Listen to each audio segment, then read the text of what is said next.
কতবার জীবনে এরকম হয়েছে যে আপনি এই জিনিসটার উপরে সবথেকে বেশি নির্ভরশীল হয়ে গেছেন যে, "কালকে তো আমি বড় ভালো ছিলাম।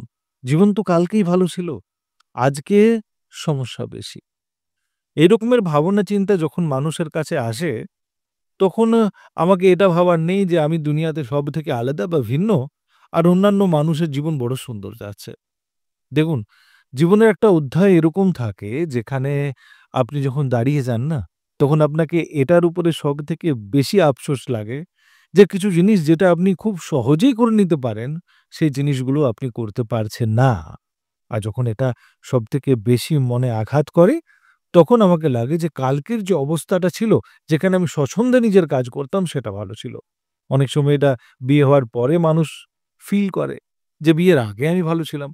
অনেক সময় এরকমেরও ফিল হতে পারে যখন আমরা স্কুলে ছিলাম তখন ভালো ছিলাম, এখন যে জীবনটা কাটাচ্ছি সেটা ভালো নয়। এই যে ভাবনা চিন্তাটা আছে তার মধ্যে আসলে কাজ এটাই করে বাবা বলছেন যে তুমি অতীতকে বেশি পছন্দ করো আর বর্তমানের সাথে তোমার সম্বন্ধ পুরো কমজোর হয়ে গেছে। একটা সুতো দিয়ে যদি তুমি অতীতকে সবসময় ধরে রেখেছো নিজের দুটো হাত দিয়ে, তাহলে এটা সম্ভবই নয় যে তুমি বর্তমানে নিয়ে কিছু ভাবতে পারবে, করতে পারবে। তোমার দুটো হাত তো সেই অতীতকে ধরে বসে আছে। তো অতীতের ভাবনা চিন্তা যদি সুখময় রয়েছে, তো সেখানেও একটা বড় সুন্দর কাজ ছিল। কেউ না কেউ সেই অতীতে এত সুন্দর কাজ করছিল। তুমি, তোমার মা-বাবা বা তোমার বন্ধু-বান্ধব বা তোমার সঙ্গে যারা রয়েছে, যারা তোমার জন্য ভালো চাইছিল, এরা সবাই মিলে কিছু না কিছু ভালো কাজ করেছে, যার জন্যে তোমার অতীতটা সেই সময়ে যেটা বর্তমান ছিল, সেটা সুখময়, সেটা সুন্দর, সেটা প্রভাবশালী ছিল। কিন্তু আজকে বর্তমানে সেই মানুষগুলো দূরে হয়ে গেছে। সেই মানুষগুলোর মনের যে ভাবনা রয়েছে, সেটা হয়তো চেঞ্জ হয়ে গেছে। আর তুমি আশা করে বসে আছো যে সেই মানুষগুলো এসেই বা সেই মানুষের মতনই কেউ এসে বা সেই রকমের পরিস্থিতি ক্রিয়েট হয়ে যাক আর সেই জিনিসটা অতটাই সুন্দর হয়ে যাক। কিন্তু তুমি অতীতকে দুটো হাতে ধরে রেখেছো, তো তোমার কাছে নিজে করার জন্য কিচ্ছু নেই। আর তখন তোমাকে লাগছে যে না, এটা তো বড় খারাপ হচ্ছে। অতীত আমার বড় ভালো ছিল, বর্তমান বড় বাজে।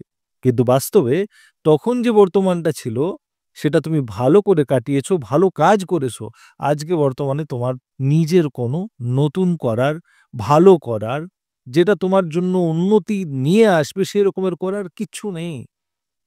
আর এই অবস্থাটাকে 99% মানুষ মানতেই চায় না। তার জন্যই তার হাতে অতীতের রশি ধরা আছে। আর সে বর্তমানে কোনো কাজ করছে না। বাবা বলছেন যে, "বর্তমানকে সুন্দর করতে গেলে বর্তমানে থেকেই কাজ করতে হবে।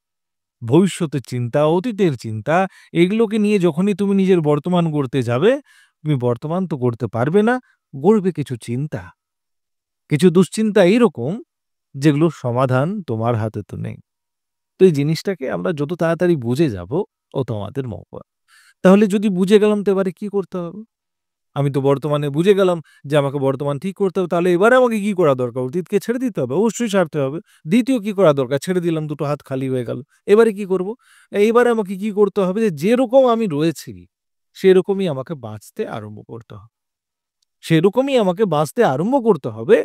কিন্তু যেরকম আমি রয়েছি তার মধ্যে যে ভুলগুলো রয়েছে সেগুলোকে রিপিট করার নেই। সেগুলোকে ধরে আবার রাখার নেই। ও আমি তো স্মোক করতাম, আমি স্মোক করেই যাচ্ছি। আচ্ছা আমার মধ্যে তো এই বাজে অভ্যাসগুলো ছিল সেগুলো থাকুক। আমি নিজের ভালো জিনিসগুলোর যে প্যারামিটারস আছে সেগুলোকে বাড়িয়ে দিই। আর খারাপ জিনিসগুলো একটু আধটু করতেই থাকি।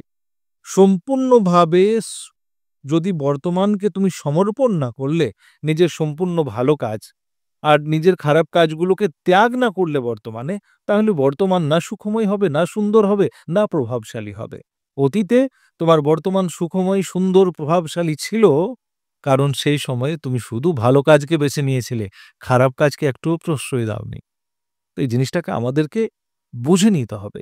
বাবা এটাই বলছেন যে, "আমার কাছে যে জিনিসগুলো রয়েছে সেগুলোকে একটু যদি মেনে তোরা চলতে আরম্ভ করলি, তাহলে জীবনে কষ্ট, দুঃখ তোদেরকে সেরকম করে তো ধরতে পারবে না।" আমি এরকমই ভিডিও করি যেটা আজকের সময়ে কাজে লাগতো।